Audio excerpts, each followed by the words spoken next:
how I approach barbecue, and that's how I approach grilling, is that I'm going to show you some techniques. And just like I worked for some pretty fantastic chefs, you are going to meet some pretty interesting people along the way. And sometimes they might in fact be chefs, sometimes they might be home cooks, sometimes they might be relatives, sometimes they might be your own kids. And you always be open for it, because you never know where your next great idea or next great inspiration is going to come from.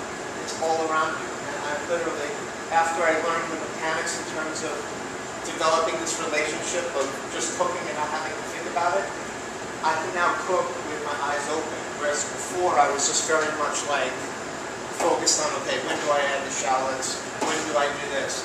And I was like, I had bandages on my peppermill. I mean, I was like so burnt up because I was so ambitious, and my hands couldn't move as quick as my ambition.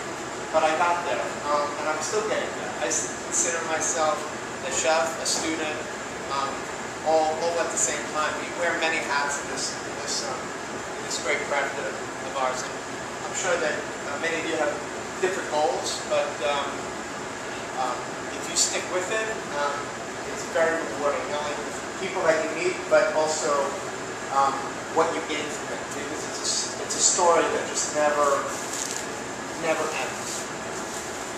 I'm going to talk about this concept of rib roast cooked like a steak. And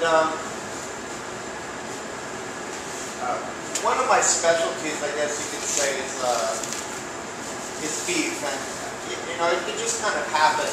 You know, I just fell in love with it. I loved everything about beef. And I visit abattoirs and slaughterhouses around the world, and I go to bull auctions. Raise it, people that are scientists that analyze grasses and feed, and just hit it from all angles. And I've discovered some interesting things. And one of the things which I wanted to share with you is that all beef is not created equal, first and foremost. And the second thing is that prime choice and this grading system that we have in the United States doesn't, and I get into arguments about it, doesn't necessarily denote quality, okay? It denotes intramuscular percentage of intramuscular fat. Now people say, what's my favorite steak, or how do I approach beef? I think that I have a lot to say to you, so I'll focus on beef for this talk. How much time do I have, by the way, to talk? At least an hour. How much time do you need? All right. Well, I can talk a long time, so. Through my experience, just like, you know, there's the sommeliers that kind of have that cup and they're like, how dare they taste their wine? Well, I've cooked tens of thousands of steaks and I taste them all. And I source it out. And the thing I wanted to say about beef in general is that there's decadent beef, there's everyday steak. This concept of this grading system where you're literally talking about prime as being the best, no, it just means that it has more abundance of intramuscular fat in the marbling. But in fact, I have a restaurant and butcher shop in London, and I've experienced very lean beef, and I've also traveled all over the world, and I taste beef, and I go everywhere, and I've always tasted it. I've had very lean beef have the same type of succulence and flavor that you would find in some of the greatest American, really marbled prime beef. So it kind of messed me up a bit. But I realized quite quickly that tenderness is actually a genetic factor within beef. And what we tend to do as cooks nowadays, and you can do this, okay? You don't even have to think about beef like I do. People use and abuse the concept of prime, and you pay for it, as a crutch to beat the hell out of beef, okay?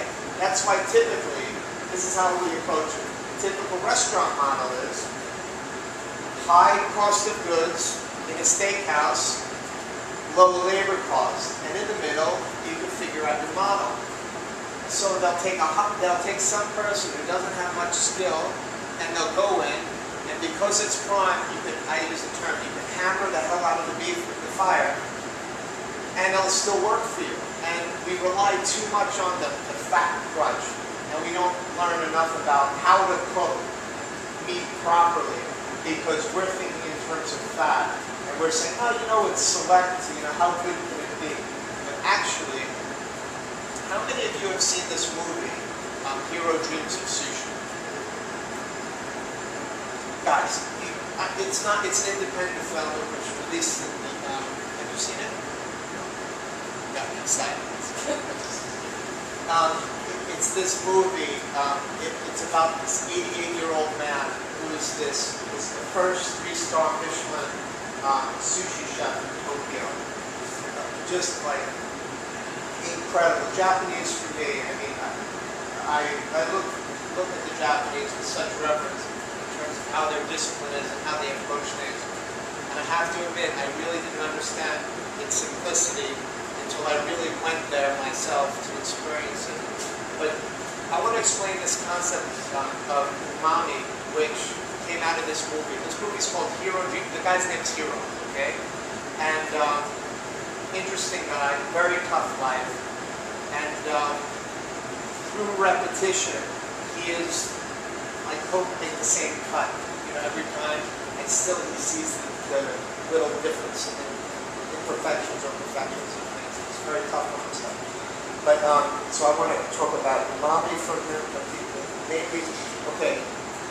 Toro. Everybody knows what toro is. Fatty tuna. Anybody not know what toro is? It's okay if you don't know. And then there's maguro, which is very lean. From his point of view, everybody goes in and looks at toro, fatty tuna, the belly part of the tuna, and that's like everybody's like, wow, you know, it's incredible. The fatty tuna is very predictable. The true mark of the truly great sushi chef, he explains, is the very lean tuna, because that's very challenging to get right. And that's what I particularly like about beef, is that, you know, at least what I want to share with you after I talk a little bit, is that it's, you know, when you're going to look at beef and you're going to cook beef, you have to, as I explain in the book, you have a dialogue with the heat and you have a dialogue with the meat. And what that means is that you might have an order of operations where you might do certain things, but what I want to show you is how to manage and handle and take these certain tools and apply them based on what's happening. As Americans in general, we think very linear, okay? We take a look at a grill and we say, what's the grill? We see fire, we see grill rods, and that's it. But when I look at a grill, I'm looking at, you know, how much heat is being held by this side, and as I'm cooking, am I going to lean the roast up against it and use that as a form of transferring the heat into the meat. I might lean it, I might stack the meat to carry over and then switch it, which I'll show you here. The second thing in this movie, it's an independent film, so eventually you'll get it. It's like one of those cult films that came out in New York, okay? But his son, does anybody know what the term umami is? Can someone raise their hand and offer a description for me, please? Please go ahead. Savory. Can you give me more? It's okay if you can. Because it's a good explanation, you're absolutely right. Not to put you on the spot, but I am. Japanese and savory.